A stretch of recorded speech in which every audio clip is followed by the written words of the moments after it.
Beijing. We want to continue this conversation, though, and dive deeper into that point, where we've learned this morning that China has imposed sanctions on 11 U.S. citizens, including legislators, in response to the U.S. imposition of sanctions on 11 Hong Kong and Chinese officials accused of curtailing political freedoms in the former British colony. Among those targeted, as we were saying, Senators Ted Cruz, Marco Rubio, Tom Cotton, Josh Hawley, Pat Toomey, and Representative Chris Smith, as well as individuals at nonprofit and rights groups. For more on this, we welcome Curtis Ellis, the current Policy Director for America First Policies and former Senior Policy Advisor to President Trump.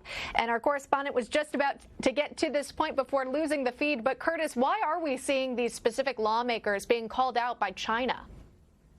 This is of a piece with Chinese wolf diplomacy, they call it. The Chinese version of diplomacy is to be as aggressive as possible. And this is going to backfire on them.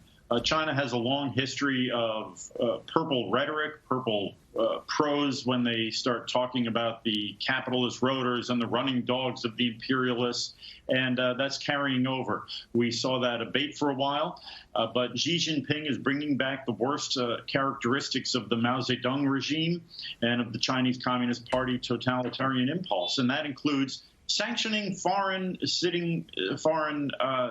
members of the U.S. Senate. This is outrageous. It's a badge of honor.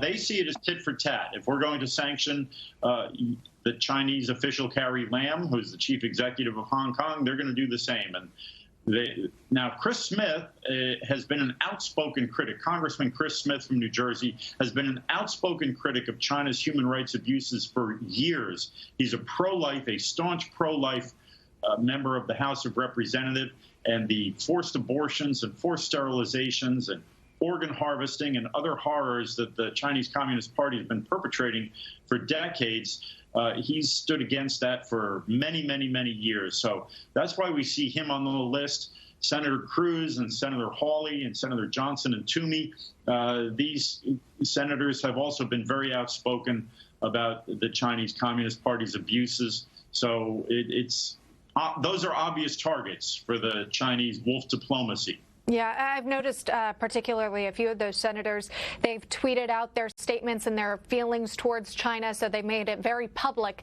as to where they stand. And I want to dive into this specifically, the financial impact of this decision that China had made with Hong Kong, that new national security law with Beijing as well, that Beijing had imposed on Hong Kong. And you wonder the long-term effects it could have with those living in Hong Kong. You're going to see a lot of Western business people leaving Hong Kong because, look, we've now imposed sanctions on Carrie Lam and other officials. Carrie Lam can't buy ads on Facebook. It's questionable whether she can use a Visa credit card or a MasterCard or any type of Western credit card. Now, if banks start enforcing and going by the American sanctions, they too could be cited for foreign collusion.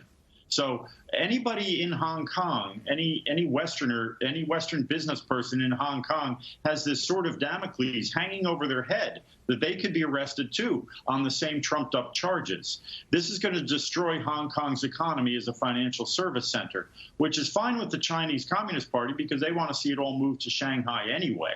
They're willing to see the death of Hong Kong. We've already seen the death of the one country, two systems fiction that's clearly been exposed, that China is now fully in control of Hong Kong.